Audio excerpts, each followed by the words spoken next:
You are watching 32 teams in 32 days on the Game Time Sports Network.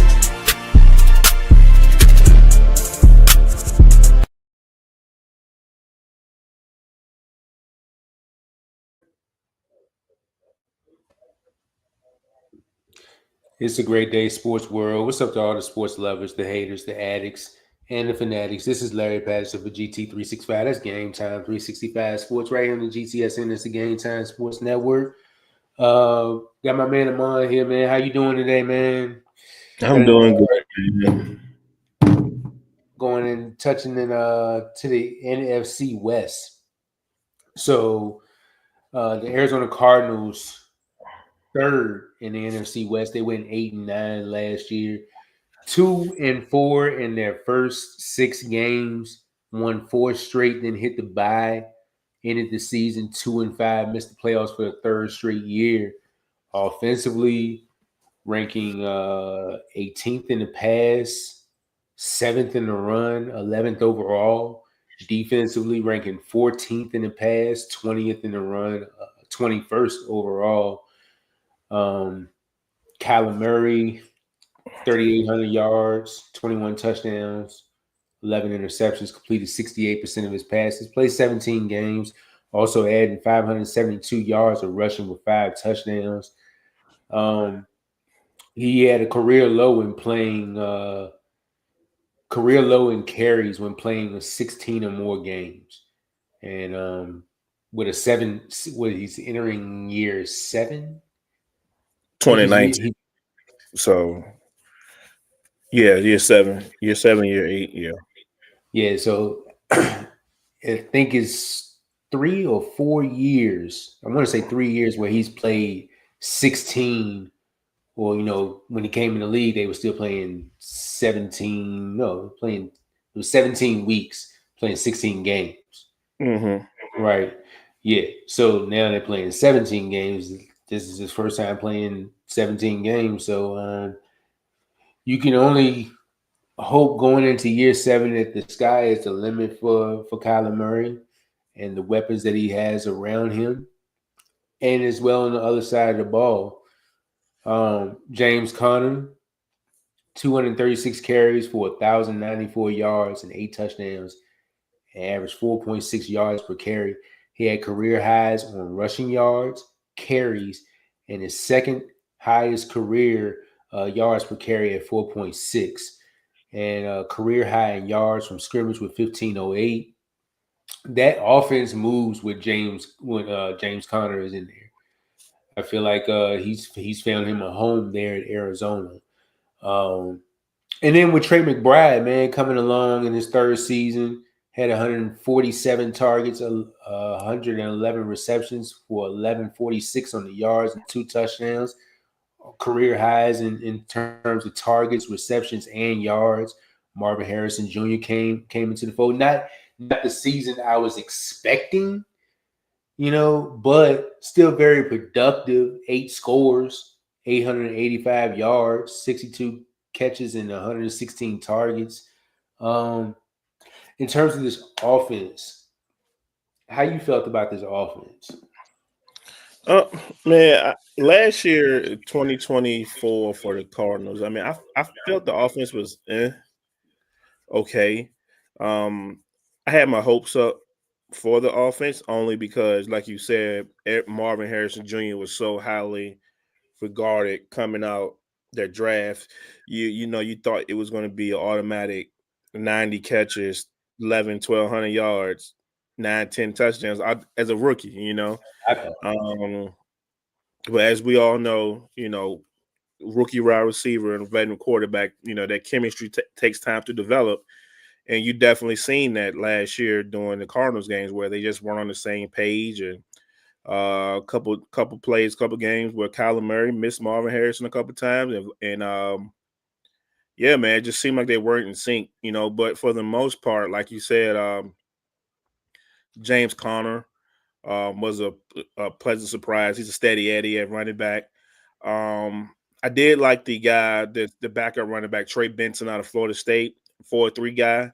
I thought last draft that was a great pickup because he can do a little everything. He reminds me of Yeah, I know he went to Florida State, but he reminds me of a little bit of Dalvin Cook, where they can get the ball to him out the Mm. backfield, screen game, all of that. So the defense, defense Little was flat still route. flat. Yeah, exactly. Defense was still getting a little overhaul. I know Jonathan Gannon coming from Philadelphia. He's going to try to build up the trenches, so they were still in the middle of an overhaul. And I think they took Darius Robinson with one of their first round picks last year. He dealt with some injuries, so he really didn't get to see the field, and he missed time. And then you got your steady Eddie at Buda Baker back there, all pro safety out of Washington, been in the league for some years now. He's been rumored to, be on the move, but it seemed like when he's rumored to be on the move, they always re-up and give him a brand new contract. So I thought He had the a Cardinals, great year last year.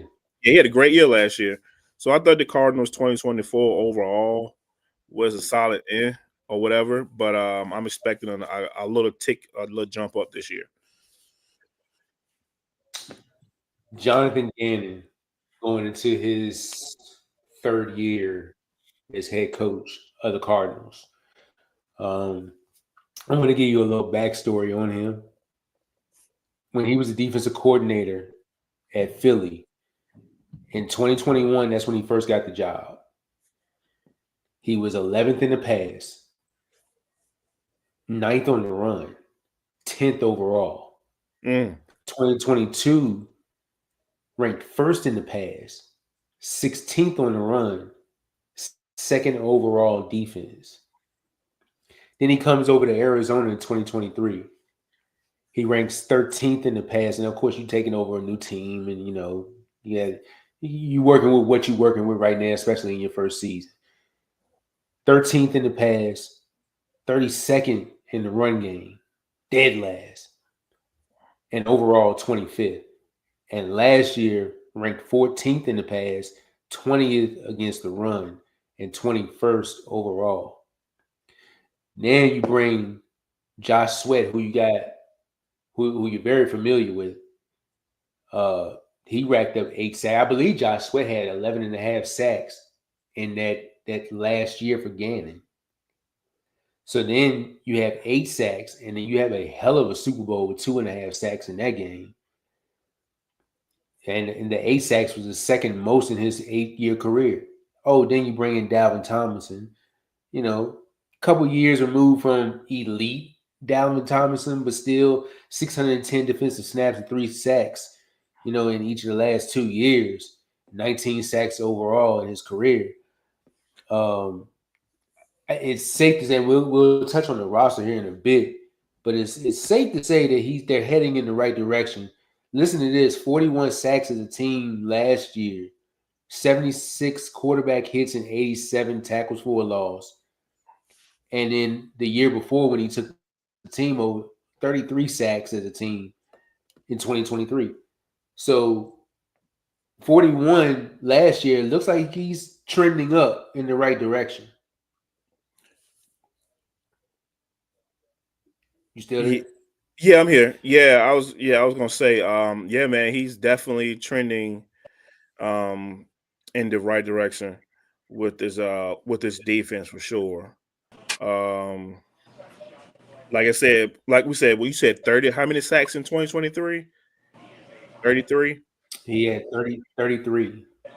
33, and they jumped to 41 Yep, 33 in 2023, 41 in last year. 2024. So, yep. Yeah, So, yeah, man, they're definitely, building something there. I mean, he had the model in Philadelphia with all those players. Even though, Josh Sweat wasn't Josh Sweat like we know him now when he was in Philadelphia. I think that's, Super Bowl year really propelled him to get his payday. I want to say it was 4 years, 70 some $1 million, something like that, if I'm not mistaken. Help me if I'm wrong. Um, and then you go out and you get draft uh, Darius Robinson, another year in the system. Then you go get, you said Dalvin Tomlinson, right? He ain't old, yeah, but he's steady Eddie. He's serviceable in the middle. I think they went back and got Calais Campbell. yep. Yep, he's been in the league since we was in 10th grade. So I mean, Providing major leadership in that role too, as well. What's absolutely. going on, Rob? Hey, what's going on, guys? How you doing? What's going on, man? Hey, what's going on? Yeah, Rob just coming up in the building, man. We talking about this Cardinals defense, but Amon, you can go ahead and finish what you're saying. Yeah, man. I was just saying that each year, as the numbers that you were naming off from year to year, that there's progression. And coming from Philly, they want to get after the quarterback, so he's definitely building one of those bullies out there in the NFC West. We're going to talk about some of the draft picks here in a couple seconds that he did add to that defense. So yeah, I'm looking forward to 2025 to see what they can build on from 2024.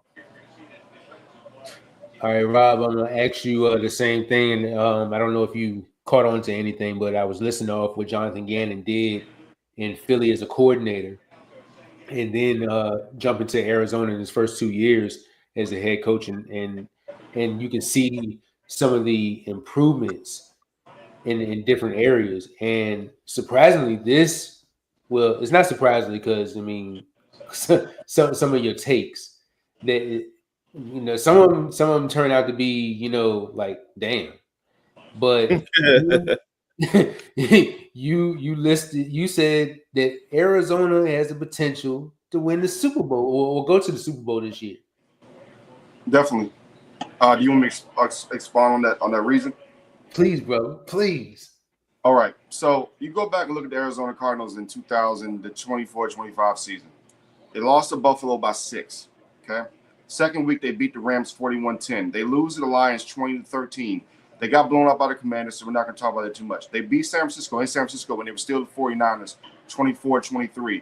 They lose to Green Bay, of course, bad loss. You beat the Chargers by 2. You beat the Dolphins by 1 on the road. You blow out the Bears. You beat the Jets with Aaron Rodgers. Now, this is where they slipped up. Seattle. They lost Seattle 16-6. We don't expect Seattle to be the same this year, in my opinion, because they lost 2 big parts, the quarterback and the wide receiver. I'm not a big believer in Sam Darnold. You go to Minnesota December 1st. You lose by 1 point, 23-21. Again, the Seattle problem. You lose them 30-18. So that was one of your big issues. We all know Carolina got better as the year went on. They gave Patrick Mahomes a time for his life. 36-30 in overtime. Great game. Then they go to the Rams and lose by 4. Then they blew out the 49ers. Basically, what I'm saying here, guys, you're looking at a team that had an 8-9 record last year. You have one of the better tight ends. They have one of the better tight ends in the NFL who had 111 catches last year. They lost a lot of games that were close. You're looking at a team that, with another year under Coach Shane Steichen, you're looking at a team that's going to have an improved Marvin Harrison Jr., a team that has a defense that, like you said, guys said, is going to continue to improve. You look at the draft picks, bringing in Will Johnson, bringing in Nolan, bringing in even some other good pieces. They're 4th in cap space. They're going to have a chance to add during the season. This team has the potential. When you look at San Francisco, who really believes San Francisco is going to be San Francisco 3 years ago? Can anybody say that? No. Does anybody really believe that Sam Darnold is going to repeat what he did last year in Minnesota with no DK Metcalf? No. The only threat in the NFC West is the Los Angeles Rams. It's going to be a bloodbath to determine who wins the division. Whoever wins that division in the NFC West is going to the Super Bowl. The NFC West will represent the NFC in the Super Bowl this year, or at least be in the NFC Championship game. So that the NFC West is a daggone good division. And don't forget, if not for the snow and not for a few errors, the Los Angeles Rams take down the Philadelphia Eagles, who pretty much dominated everybody else they saw last year in the postseason. The only team that had a puncher's chance was the Los Angeles Rams. That division is coming. Those teams are ready to go.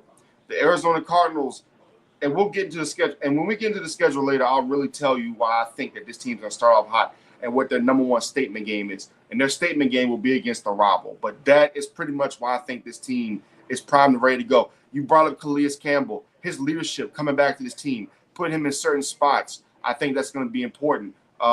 This Buda Baker, one of the best safeties in the National Football League. I really believe in this football team.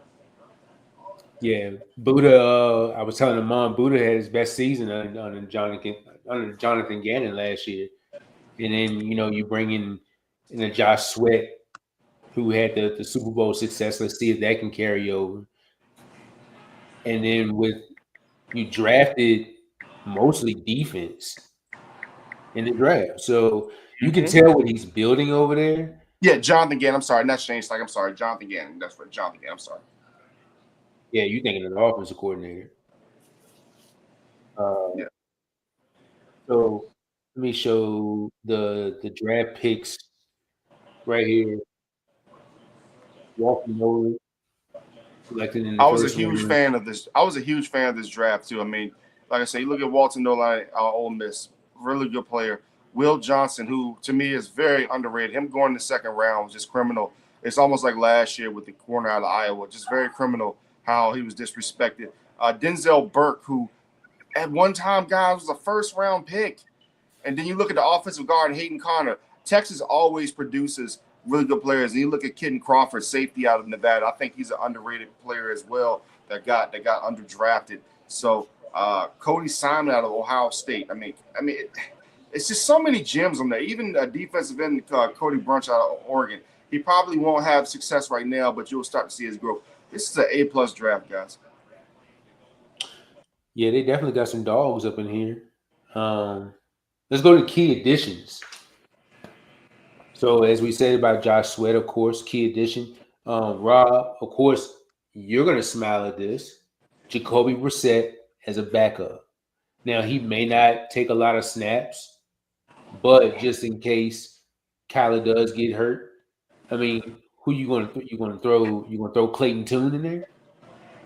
Clayton Tune can play, but he's not Jacoby Brissett. Jacoby Brissett's type of guy. I feel like that can come in because every year, unfortunately, Kyler Murray has those 1 or 2 games where he does get a little nicked up. So at least you have that. Plus his leadership as well. His leadership is very important. And he can get in Kyler Murray's ear, help him continue to grow professionally, even though I think Kyler Murray is already a great professional. Kyler Murray coming a couple years off that knee injury, I believe that he'll have a great year. And I believe that Jacoby Brissett will help him in that facet and helping him to grow as more as a quarterback. Looking at the running back room, I already got Amon's opinion on how he felt about the running back room with James Conner leading the charge with Trey Benson right behind him. How you feel about that 1-2 right there? I love it, Trey Benson, and like I said again, that's why I was a big fan of their drafts and what they've been doing over the last couple of years. Trey Benson, along with Connor, who I believe should have still been in Pittsburgh. I think if he was still in Pittsburgh, they would have had a little more success. But sometimes you need to change the scenery. I'm a big fan of it, and I think they'll lean on the running game. I think that'll help. Marvin Harrison Jr. I think Marvin Harrison Jr.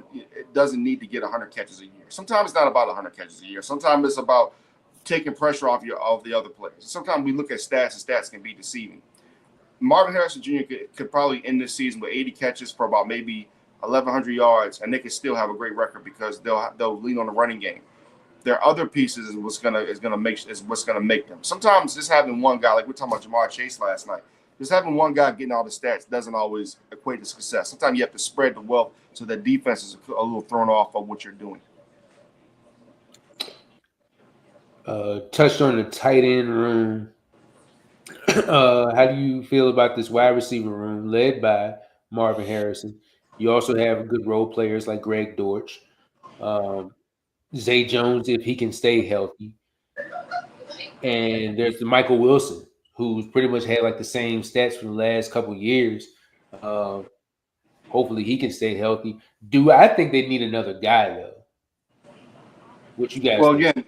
Again, they're fourth in cap space, and it goes back again to a couple of teams. Like you look at the Green Bay Packers, they have a couple of guys who, like you look at a Romeo Doubs who's unhappy. Could you imagine seeing a Romeo Doubs in Arizona? Maybe a trade, second round pick, something like that, second or third round pick, Romeo Doubs. There's guys out there, so I mean, there's opportunities for them to improve. And of course, we're still in July, so we still have an opportunity to see guys coming on and for guys to get on that team. So I think the room is fine as long as their tight end stays healthy. Again, having 111 catches last year, but not adding another guy to me wouldn't be the worst thing. Let me ask this, Larry. Do you think them bringing in maybe? I don't think Amari Cooper's been signed yet, right? No, not yet. Okay, what do you think about Amari Cooper in Arizona? Just as maybe a maybe as one of those guys who can just take the top off the defense and whatnot, because he's still very fast. Yeah, I love it. I think he still has something to offer too. You know, I don't know. I guess with Josh Allen having so many different weapons up there, I guess limited his opportunities. But I think he would be a great addition to this offense. Yeah, I mean, and like I said, it would have to be for a trade, like something like that, or if let's say Amari's production is not good in Buffalo, which it would kind of be a telltale sign. But sometimes changing scenery can help people. Who knows?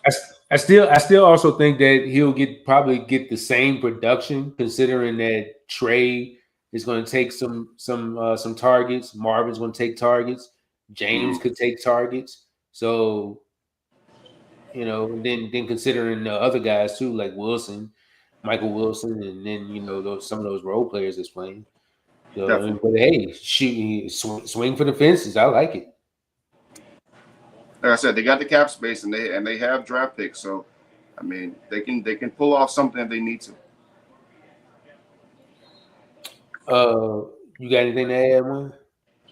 No, man. I just think like you say, like Rob said, Marvin Harrison don't have to be that 11. What? It's 111 catches. He don't have to be there. He just need to be, release some pressure off other guys. But then again, hey man, you took him in the top 5, right? So you expect him to be up there with 1,100 catches, 1,300 yards, 9 touchdowns. Like I said earlier in the beginning of the show, year 2 should be it should be a big leap for Marvin Harrison just because they got a year in their belt with him and Kyler, so they got some type of rapport. And he was a rookie last year. The game was probably won't too fast for Marvin because his dad was in the league. He's been around the game his whole life, but it definitely was slow down for him this season. So, yeah, man, if everybody can stay healthy, Kyler can play a full 17. Trey McBride stay being a top 6-7 tight end he is. Like you said, I do like them having Zay Jones on the roster. He's a veteran in that wide receiver room. Yes, he's not the fastest. He's not, he doesn't have the spectacular or whatever. But, you can tell by him playing with Brian Thomas a little bit last year, he helped him grow. I think he played with Brian Thomas and Christian Kirk in Jacksonville last year. So that was a veteran presence in that room. And I expect him to do the same thing with Maserati Marv this season. So man, yeah, man, it's definitely going to be interesting to see what the Cardinals offense look like here in a couple weeks. And I'll tell you this, Larry. Like I said, listen. Keenan Allen's still a free agent too, I believe. Yeah, he hasn't been signed. Keenan Allen, I don't think has been signed yet. No, not yet. Yeah, Keenan Allen. So I'm going to tell you guys 2 moves that I think that would help Arizona on the offensive defensive side. We're talking about moves, and I think it'd be a smart move. Now I know that it may not move the needle now, but I think that it'd be one of those things maybe midseason. Maybe even bringing a Keenan Allen. Maybe make him your number 2. He wasn't bad in Chicago last year, guys. He wasn't bad at all. It's just that they had bad breaks. But have that big target, Kyler Murray, and bring in Von Miller. Maybe bring in Von Miller off that edge and just have him as one of those situational third down rushers. That's just something I'm looking at. Like I know a lot of people say he's done. He's 36, almost 37, but I think that would be a decent move. I think bringing some of that senior leadership in there and some of those situational guys would be a good thing.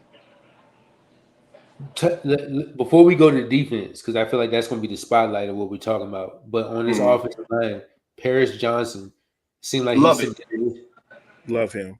Yeah, love it. Seemed like he's submitting himself as that left tackle, and then you have Evan Brown at the left guard spot, Froholt at center, Jonah Williams. Big question mark right there. As far as health. Can he hold up at that right tackle spot? Isaiah Adams at the right guard spot. Yeah, I mean they got some depth back there too. But the name that hops off is when you read is Paris Johnson. I feel like if they had like another experienced guard or interior lineman that can help protect Kyler Murray, it may unlock another level that just Cardinals offense can get to. But I love Paris Johnson coming out of Ohio State, 2-3 years ago, 2023, Yeah. I believe, because he was like, I think I picked 6, because that's the year where they did the wonky trade with Detroit where they went back and then went back up and got Gibbs. So, yeah, it's 2023 for Paris Johnson. So, I think he's a bookend, man. He's one of the young, bright tackles in the game, man, and he's going to be there starting for at least another 10-plus years. Rob, well, both. I think, Mon, you already touched on this, but Josh Sweat, and then you have Dalvin Tomlinson added to this line, along with Walter Nolan, who was drafted, Calais Campbell over there, who can still give you something. Zaven Collins led the team with 5 sacks last year. And mind you, the team only had 41 sacks, which it wasn't dead last, but it was damn near. And then the potential of what you can get out of Darius Robinson, who was drafted last year. You still got it was last year. BJ Ojolari still there, who can give you something and when healthy. Baron Browning, though. Baron Browning drafted in the 3rd round. You know where he come from, though. Yeah, I've seen him a few times. So he hasn't been able to play a whole full season. And he had 21 pressures in 8 games over at the Cardinals. So if he can stay healthy, that's another guy that can add to this defensive line too. I see what Jonathan Gannon is doing, trying to follow that same philosophy that he had at Philadelphia. Mm-hmm. Now let me say this before we get to the defense. Let me just make this point. Jedrick Willis, tackle. He's only 26 years old. You can bring him in, or you can bring in Brandon Sheriff, who is still a free agent. You can bring him in, maybe put him at guard, move somebody out to tackle. So that's one thing on the offense that they could. There's guys out there that they can make some moves with. But going back to your point with the defense, I love it. This team is gonna be for real this year. They're gonna be for real on the line. Their secondary is gonna get better, and I'm just a huge fan of them, man. I just think this team. Again, it's hard for me to really come out my mouth and say how much I love this team. But when we get to the schedule, you're really gonna understand why I love this team so much, because it is set up for them. This team is set up to go far. Like, it's from top to bottom, this team is continuing to get better, and they drafted excellent. Just, you still got a young Kyler Murray, who I think is going to get better. He can still run around. The running game, the wide receivers, the tight end, the defensive line is spectacular. You still have good linebacking core. I just like this team, man. I don't know how good this linebacker room going to be. Akeem Davis-Gaither coming over from Cincinnati. He's stubbed in as the middle linebacker right now. You still got Mac Wilson out here making plays. Is there a chance that Cody Simon could crack a starting job this year? Absolutely. Yes. Absolutely. Absolutely. And the biggest thing with Gannon is about development. Yep. Development is what he does. And when he drafts you, he expects to develop you. And, one thing I've always said, coming from being a defensive end myself, your secondary ain't got to be that good if you can get pressure on the quarterback. If you can get pressure on that quarterback, you can turn a decent cornerback to a great cornerback. So it all depends on your defensive line. What is your defensive line? Are they up to the challenge? Are they getting to the quarterback? Are they making plays? And if that team can do that, I believe, yes, they will be a great football team. Arguably the best safety unit with Jalen Thompson and Budda Baker rounding out that secondary. Garrett Williams played well last year, considering his injury-riddled first season, but then he came through. He played 16 games last year, played pretty well. Will Johnson is the question mark here. I don't think it's a question mark. Again, I think just like Iowa safety from last year when he got disrespected in the second round. Like, what are we doing? Like I talked about last time about the evaluation. Like, what are NFL coaches thinking? Like, what are these scouts looking at? Will Johnson's a hell of a player out of Michigan, man. Like, I just don't understand how this guy goes in the second round. I get it. Maybe some injury history. Maybe I don't get it. I think that's what it is. Listen, man. Listen. Even with the injury history, Willis McGahee went in the first round, and his knee got blown up on national television. Like, come on, man. Like, he's a running back. Like, maybe they don't think he has the speed, but man, I just think that this guy is gonna be so good in the league, and I just think it was criminal.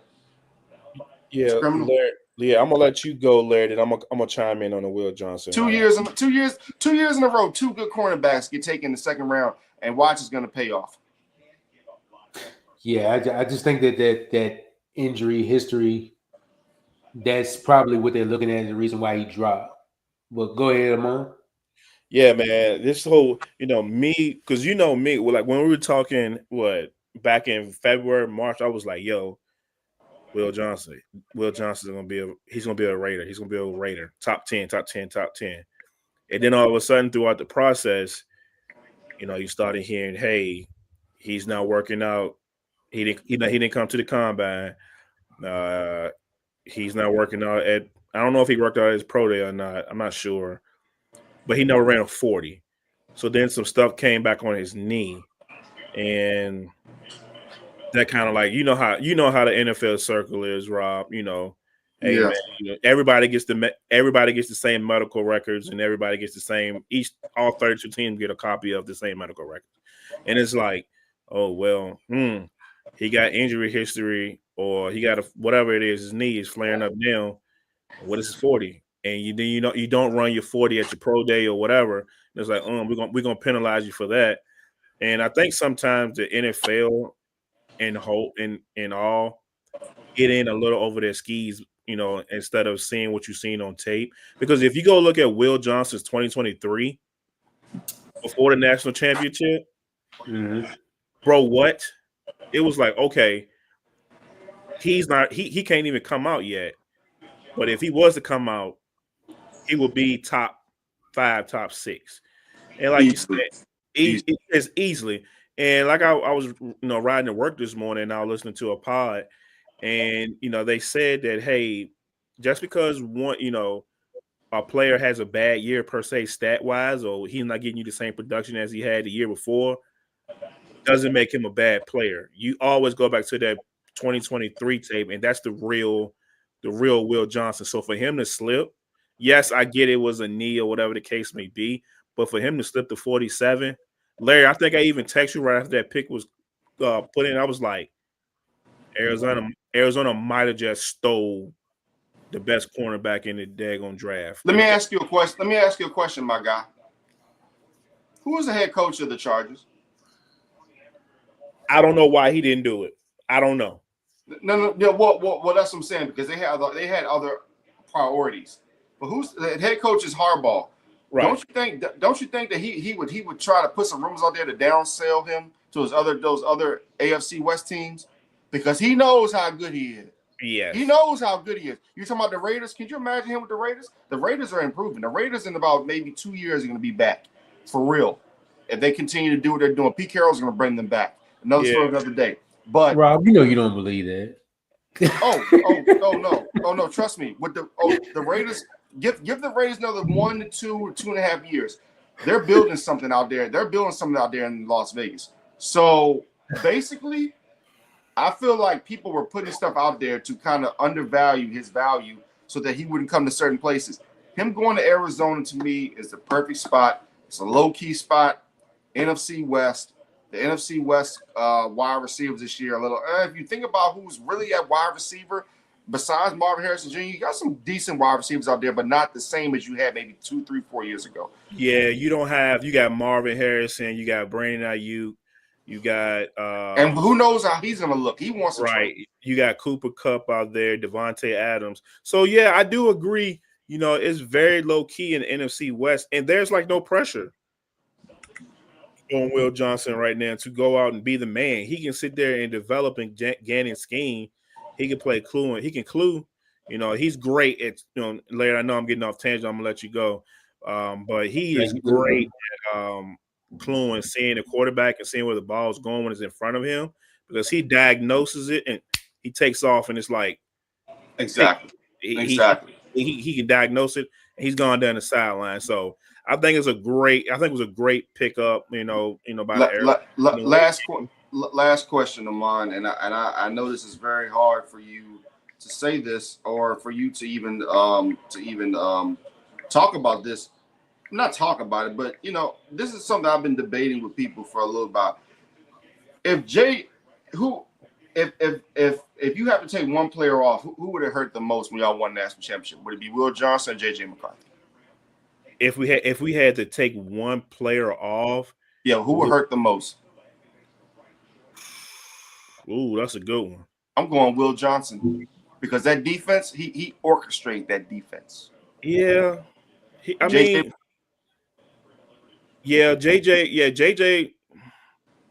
Yeah, it'll probably be Will. But then again, in the back of my mind, I'm like, oh shoot, Mikey Sanders was still there. Yeah, man. Yeah, I agree. If Will wasn't there dealing with, well, I take that back. Yes, I will say Will, because he had to deal with Rome Odunze, our boy we talked about a couple of days ago, Tremaine Burton. Big time wide receivers. Big time. So me thinking about it now, I would say, Will, if Will wasn't there, it probably would have been a different situation for sure. So that's my answer, Mr. Larry Patterson. Will Johnson, man. Will's gonna have a big impact on this league. I'm just hoping that the health can transition over. That's all. Again, we saw Willis McGahee get his knee. Yeah, bombed on national television, and he still became a first-round pick. So I feel like this: if that can happen, and again, we've had two cornerbacks in the last 2 years who are undervalued for whatever reason. Like, imagine if the Eagles don't draft this guy, don't draft the corner from last year, and he goes to Washington like I was begging him to. The whole landscape of the NFL changes. The whole landscape, because the whole landscape changes. Yeah, man. Howie just being an opportunist and a capitalist at the right time, man. You can't get mad at him for that, for sure. Oh no. Yeah. I want you guys to really think about this. Imagine Cooper DeJean not getting drafted by Eagles and going to Washington. How that, and him not even going to Philly, how that would change the whole landscape. Will Johnson, like Cooper DeJean, again, has been very disrespected. I get it, the knee injury, whatever. But man, I got a feeling this pick is going to have ramifications for years. 1,000%. We shall see, brothers. We shall see. Let's go to the schedule. Here we go. Oh my God, Larry. I'm gonna let you take off with this one, because I definitely want to hear your insight on the schedule. Woo! Lord, so week one, you start at New Orleans. Week 2, you're at home against the Panthers. That's gonna be low key. That's gonna be a really good football game. That Carolina game. I can believe it, because they got something to say. Week 3 at the 49ers, division game. Week 4, that's a Thursday night game against Seattle, division game. Week 5, you're at home against Tennessee, so you see the rookie. And Rob, let me go off topic here. Rob, yes, sir. If that man wins Rookie of the Year, we need that picture. You know what I'm talking about. But anyways, going back, week 6 at Indianapolis. Who the hell knows how they're going to look? Right. Week 7, you're at home against Green Bay. Then you hit the bye week. After the bye week. Stop. Before you go any further, let me take this one. Do you remember when I came in and I told y'all the schedule and I said that one game is going to be that statement game that everybody's going to remember them from that point on? Dallas is going to be a decent team this year. Arizona's going to go in. They're going to stomp them by at least 20. Hey, haven't they had good success against Dallas recently? Oh yeah, and that's the thing. Kyler Murray, I don't think he's ever lost to the Cowboys, and in fact, he's never lost in Texas. He's never lost in that stadium. He's undefeated. Yeah, true. Yeah, that's the statement game right there. Then week 11, and you at home against San Francisco. They got to play Seattle. They got Seattle before that week 10. Yeah. Week 10 at Seattle, then back at home against San Francisco, followed by that at home against Jacksonville. Then you go to Tampa Bay in week 13. Week 14, you're at home against the Rams. 15, you're at the Texans. Week 16, you're at home against Atlanta. Talk about another great game. That's gonna be a high flyer. Week 17 at the Bengals. God. Before finishing up at the Rams, the last game of the season. Talk about spicy. Hey, Rob. I ain't gonna lie to you, brother. 1, 2, 3, 4, 5, 6, 7, 8, 9, 10. I can see them getting. If everything goes right, man, I can see them. I see why you say what you're about to say, because they have some favorable matchups. And where did this? Yeah, Amon, where did this start? Where did this turn for Arizona really start? 2 years ago on the road at Philadelphia. People forget about that game. The Eagles needed that game 2 years ago. That's when the turn started. And you say you can see 10 or 11 wins on this thing? I can definitely see 9, 10, 11 if everything shake out because I'm okay. Since I'm on, I'm talking about it now. Okay, week 1 versus the Saints, whatever. Like nothing matter gonna be in New Orleans in 2026, whatever. Carolina, you don't know what they got to play for. I mean, you don't know, they got something to prove, but that's a winnable game, and Cardinals are at home. That's definitely a winnable game. In San Francisco, week 3, what are we getting? What are we getting from Brock Purdy now that he has $260-some million on his back? Is you the man now? And the last time they saw him, they beat him 47-24 and beat him at home. Exactly. So then you got Seattle. You got Seattle. We know we're not getting the 2024 Sam Darnold, and DK's gone. Yes, so you're relying on Sam Darnold and Jackson Smith and Jigba with the same interior line with no changes. Yep. Except for Gray Zabel. Then you got Tennessee. They're going to go through their growing pains with Cam Ward. He may, he can win a couple, maybe 1 or 2 games. And then you got the Colts with Indy. Colts, Daniel Jones or Anthony Richardson. You should be fine in that contest with either quarterback playing. Yep. Green Bay, that's probably a toughie, but I wouldn't be surprised if they stay close throughout. Be a close game all the way through. Exactly. Like you said, Rob, like you said, Cal has always had success in Dallas and Texas in general, so that can go either way. But I'm expecting them to split the whole division, if not win 2 of those games versus the Seahawks for sure. Jaguars is the suspect one. Buccaneers, that's going to be a good one. The Texans with a new offensive line. I think they got 5 new starters on the offensive line, if I'm not mistaken. Tank Dale's not there. He's missing all of this year as well. So that's one of CJ Stroud's weapons are gone. But they did draft 2 wide receivers in the 2nd and 4th round or something like that. Atlanta, year 2, Michael Penix. I mean, is it going to click? And then you got Cincinnati and Arizona. I mean, Cincinnati and LA just start off the last 2 games. What is Cincinnati going to be? Is their defense going to be improved? And then is this Matthew Stafford's hoorah? Are they going to be too far out of contention? They're going to be there? That could be it for the division week 17, last week of the season.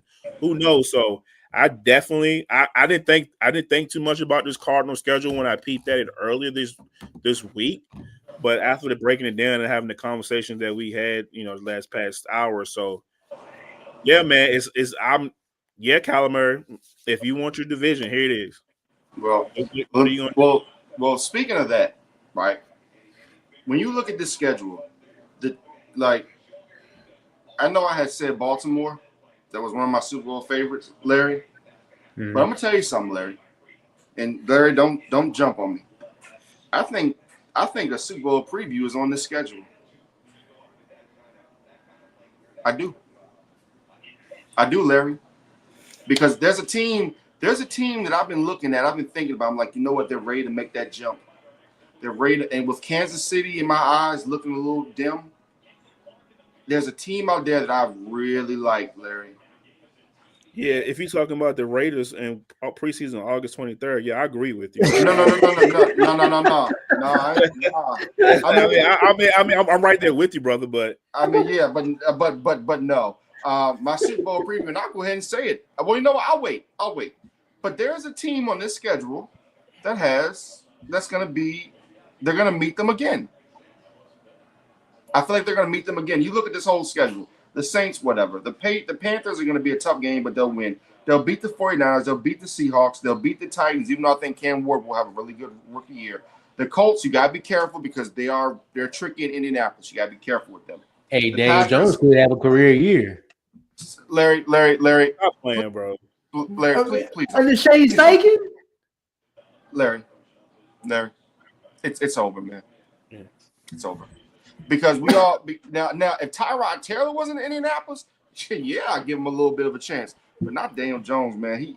He's you don't think Daniel Jones can lead a team to the playoffs when what Brian Daboll did in his first season there? And you don't how many touchdowns did he have? Larry, how many touchdowns did he have? I don't have that information in front of me right now. Yeah, 15 touchdowns with 5 picks. Who is this running back? Saquon Barkley. What happened when Saquon left last year? Yeah. Does he have Saquon there now, or does he have Jonathan? Yeah. Jonathan Taylor's a really good running back. He was. Yeah, he still is. Who's their best wide receiver? Michael Pittman. He's good. But the thing is that they're gonna be playing quarterback musical chairs all year. One of them fools are getting hurt. Let me put it like that. Now, back to Arizona. No, Daniel Jones is not gonna have a career year. If he does, then I'll give you $50. I will say this, Rob, before you go. If we get a Cardinals Bengals Super Bowl, that'll be the wildest thing ever. Oh, I ain't talking about the Bengals. That'll be wild. It'd be wild. I ain't talking about the Bengals. I know you ain't talking about no Jaguars. I ain't talking about the Jaguars. Or the Texans. I'm talking about Houston. I like Houston. Listen, go back and watch the game against Kansas City last year. Go back and watch the game against Kansas City. They should have beaten Kansas City, but there was too many hiccups. The Texans' biggest obstacle is going to be the Baltimore Ravens. That's who they've struggled against the last couple of years. Once they get over that Baltimore Ravens hump, they'll be all right. That's their biggest challenge. Remember, this is the same team who intercepted the Golden Boy 4 times last year. A lot of media members aren't talking about that right now. That was bad. That was bad. A lot of media members aren't talking about that right now. That's the same Texans team. So, yeah, I think Houston beats them week 15. I think they beat the Falcons.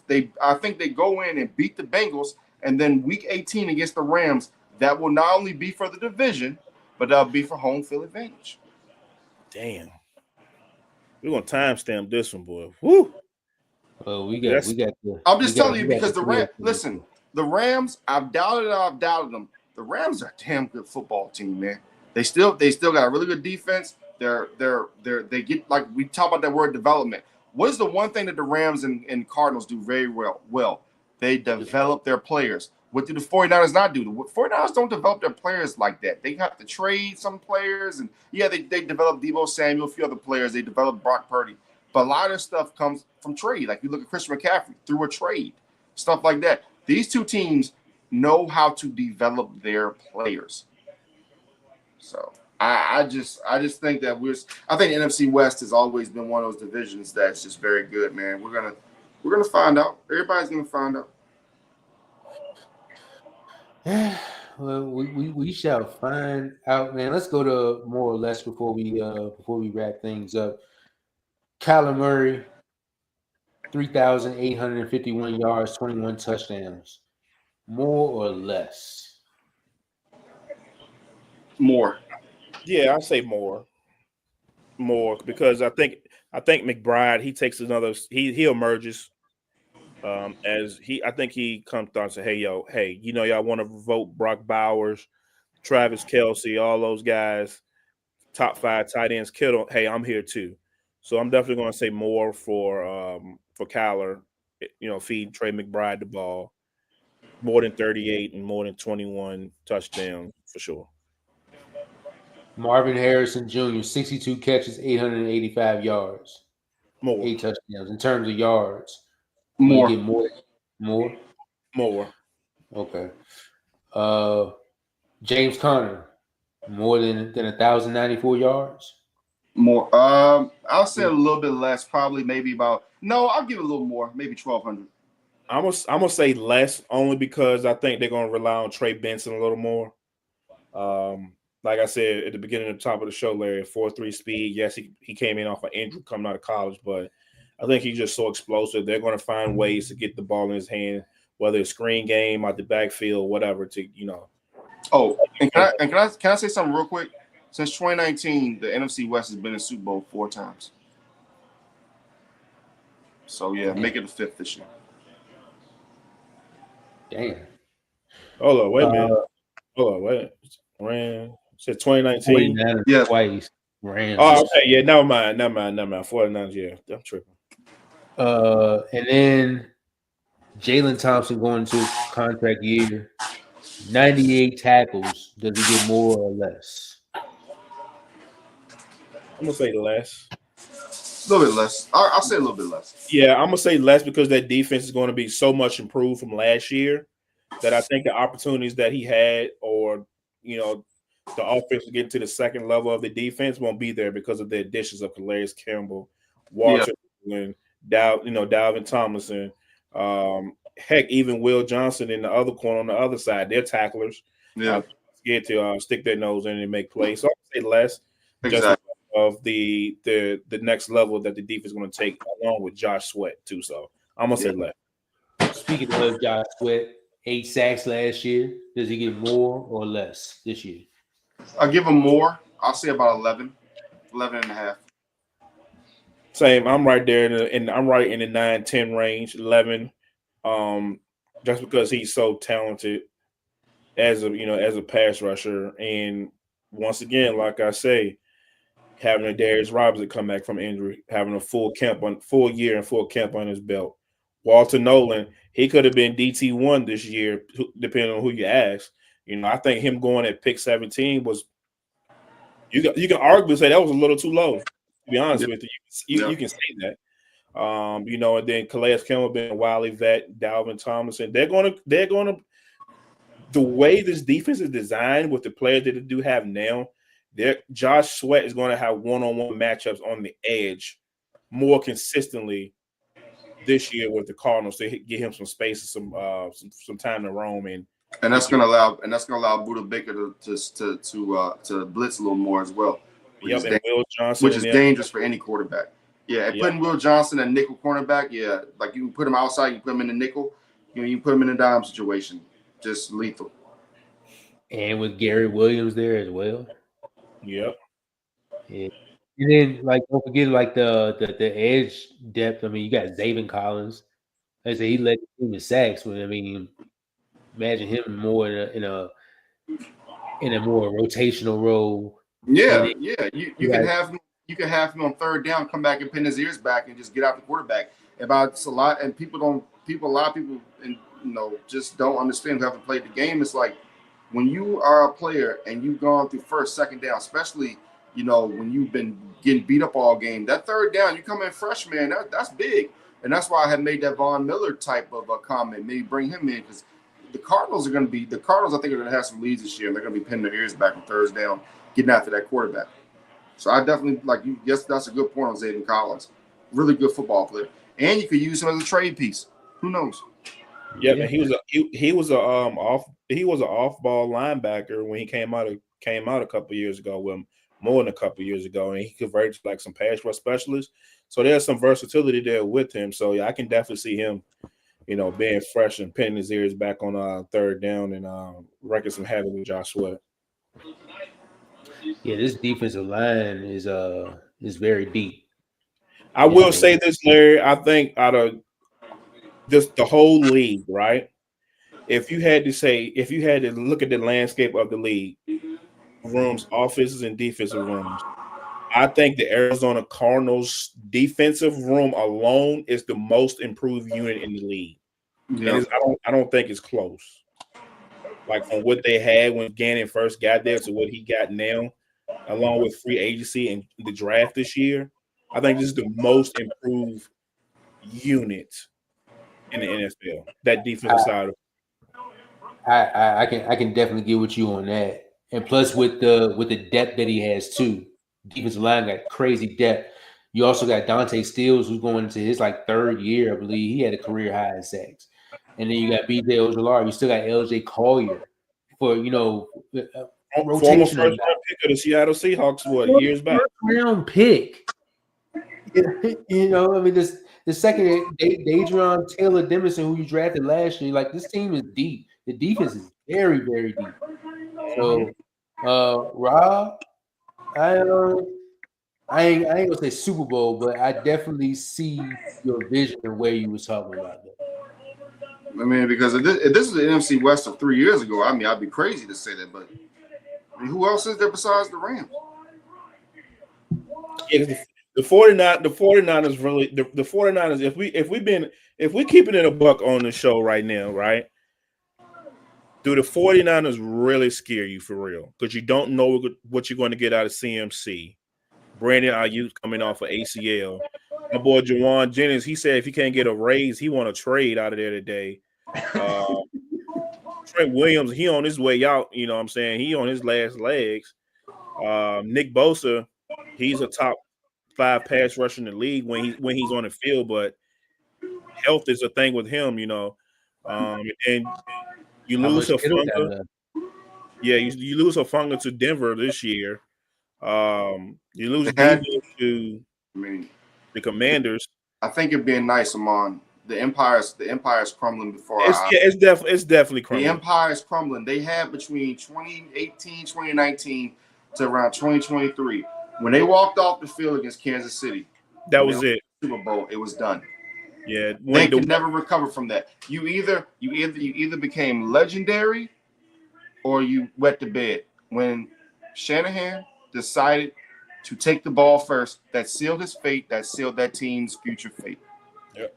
So yeah, they definitely don't scare me out there, and the Seahawks don't even scare me no more because no disrespect to Sam Darnold. I mean, that was an anomaly, and kudos to my boy getting the bag. Hey man, I'm never gonna hate for getting the bag, but can you expect him to take that Seahawks team from where they were last year to 14 wins? How you took the Vikings? Oh, and by the way, hey, listen, I can get out your contract after 1 year because I got a Ferrari back there.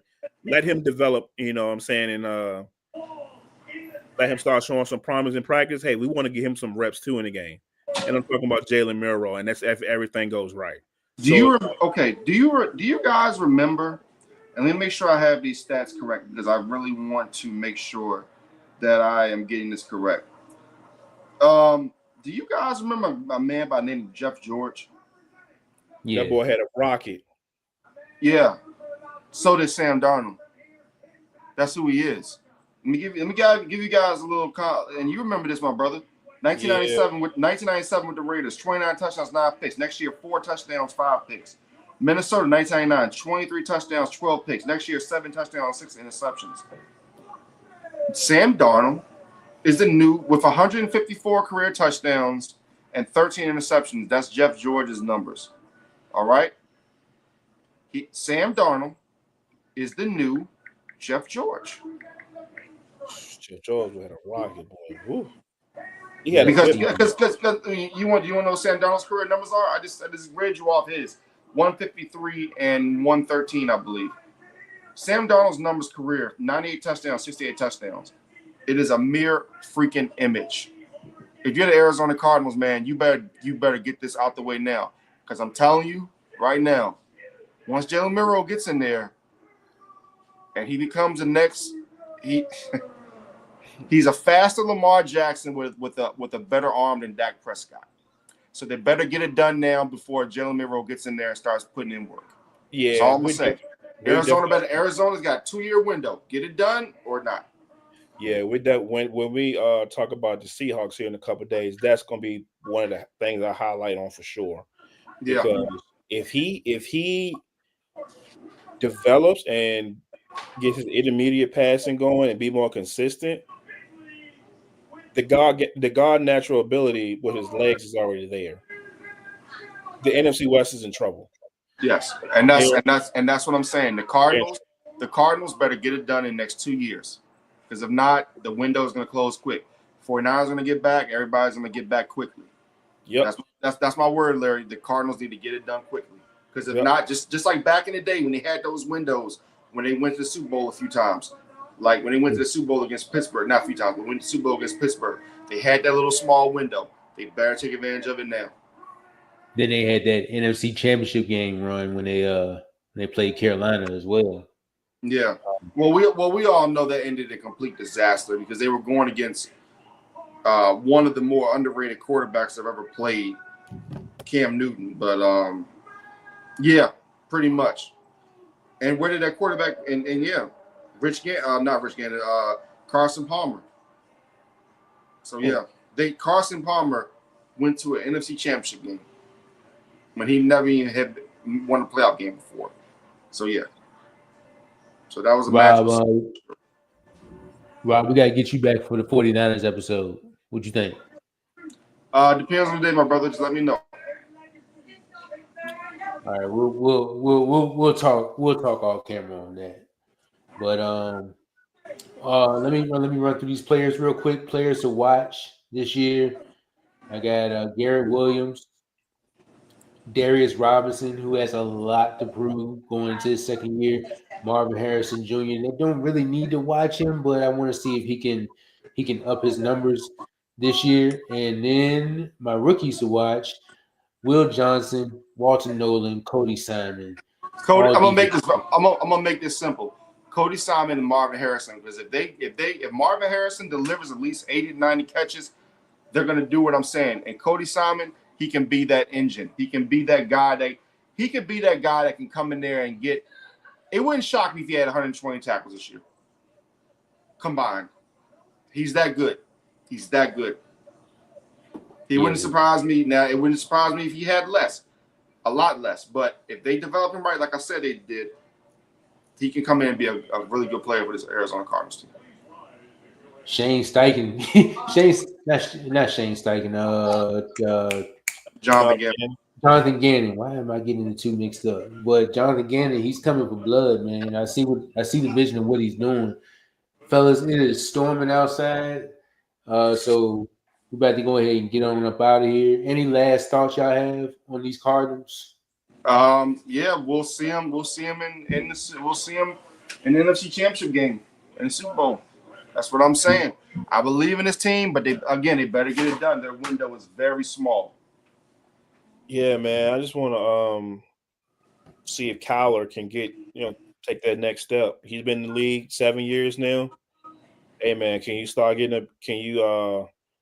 play a full season and start creeping into that MVP conversation? Because I'm telling you right now, if Kyler's in the MVP conversation come late November, early December, they're legit for sure. If that makes sense, they're definitely legit. So yeah, man, this is all predicated for Kyler from me, and we'll see how you do.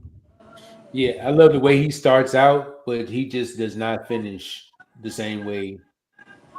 It's like in the second half of the season, the whole change of the play. But that's the thing. But that's the thing, guys. He doesn't need to be MVP. That running game as a whole, it's like Jalen Hurts last year. Like, oh, he's not MVP. So what? as a whole, it's about teams win championships. So, 1,000%. But yeah, 1,000%, I definitely agree with you. But I'm saying though, like if the Cardinals really want, I'm saying if he's in the MVP conversation about wins, numbers, whatever the case may be, then they're definitely a legit. Oh yeah, I feel you. Definitely feel you. All right, man. Tomorrow, right? Seattle. Seattle tomorrow. We're going to Seattle or the Rams. It don't matter. You let me know. All right. Well, we'll let y'all know. But until then, thank you, Rob, once again.